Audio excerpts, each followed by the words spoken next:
Hi hello friends, இன்றைக்கி நம்ம வீடியோவில் செட்டிநாடு ஸ்டைல் சிக்கன் கிரேவி எப்படி செய்கிறதுன்னு தான் பார்க்க போகிறோம். அதுக்காக பார்த்திங்கன்னா ஒரு 3/4 கிலோ கறி எடுத்துருக்குறோம்.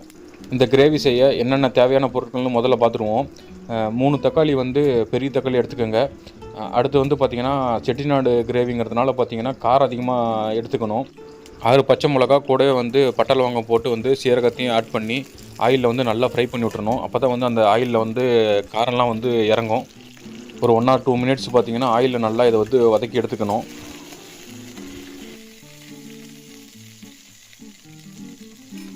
காரத்துக்காக பார்த்திங்கன்னா கூடவே 2 பச்சை மிளகாய் சேர்த்து வதக்கிக்கலாம்.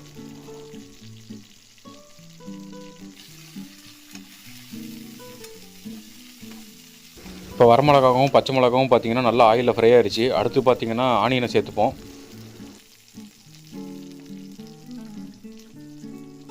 ஆனியன் நல்லா கோல்டன் கலரில் மாற அளவுக்கு ஒரு பொன்னிறமாக ஃப்ரை பண்ணிக்கணும்.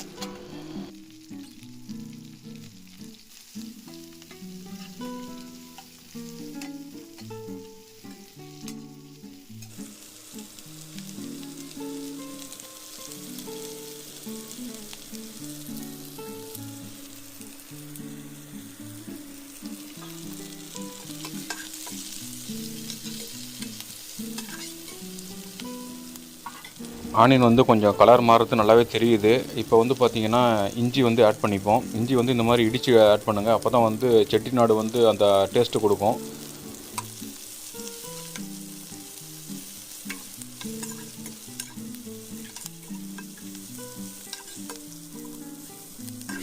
இஞ்சியோட வாசம் போகிற அளவுக்கு பார்த்திங்கன்னா நீங்கள் நல்லா ஃப்ரை பண்ணிக்கோங்க.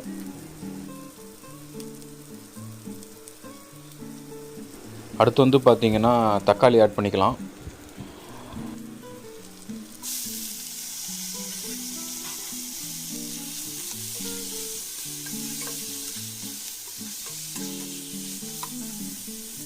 தக்காளி பார்த்திங்கன்னா ஹீட்டில் சுண்டி வர ரொம்ப லேட் ஆகும். ஸோ நீங்கள் அந்த கரண்டியை வச்சு நல்லா இந்த மாதிரி ஹீட்டில் மசிச்சு விடுங்க. அப்போ தான் அந்த சாறு சீக்கிரம் வரும். அது பார்த்திங்கன்னா கறியோடு நல்லா மிக்ஸ் ஆனால் தான் அந்த ஒரு டேஸ்ட்டே கிடைக்கும்.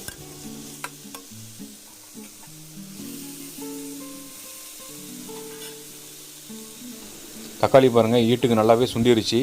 இப்போ நம்ம தண்ணி ஊற்றி தக்காளி இன்னும் கொஞ்சம் நம்ம ஃப்ரை பண்ணிப்போம்.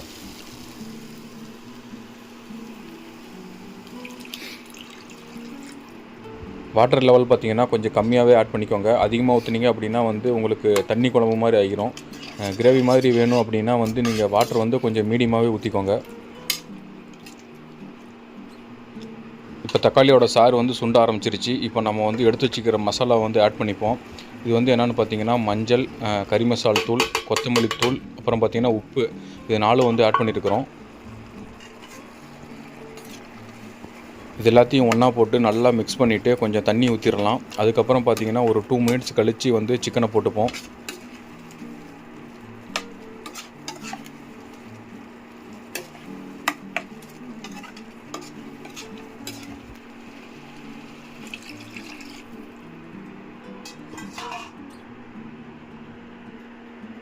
தண்ணி ஆட் பண்ணோடனே பார்த்திங்கன்னா லைட்டாக கொதிக்க ஆரம்பிக்கும். அந்த டைமில் மட்டும் நீங்கள் சிக்கனை போடுங்க. இப்போ பாருங்கள் லைட்டாக கொதி வர ஆரம்பிச்சிருச்சு. இப்போ நம்ம சிக்கனை போட்டுப்போம்.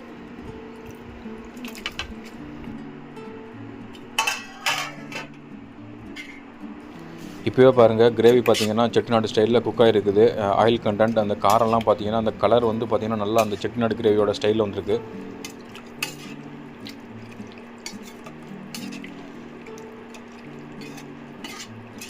ஃபைனலாக சிக்கன் ஆட் பண்ணியாச்சு. ஒரு 20 மினிட்ஸ் பார்த்திங்கன்னா குக் பண்ணணும். ஸோ மூடி வச்சு மூடிட்டு ஒரு 20 மினிட்ஸ் கழித்து நம்ம சிக்கன் எடுப்போம்.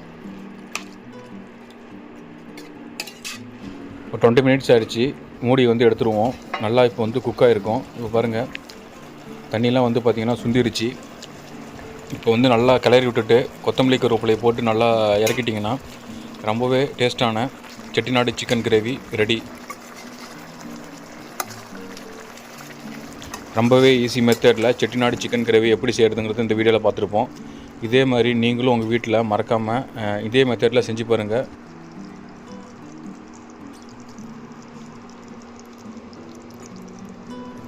ஓகே ஃப்ரெண்ட்ஸ், இந்த வீடியோ உங்களுக்கு பிடிச்சிருக்குன்னு நம்புகிறேன். கண்டிப்பாக நீங்களும் இதே மாதிரி உங்கள் வீட்டில் ட்ரை பண்ணி பாருங்கள். மறக்காமல் நம்ம வீடியோக்கு ஒரு லைக் போட்டுட்டு சப்ஸ்கிரைப் பண்ணாதீங்க. சப்ஸ்கிரைப்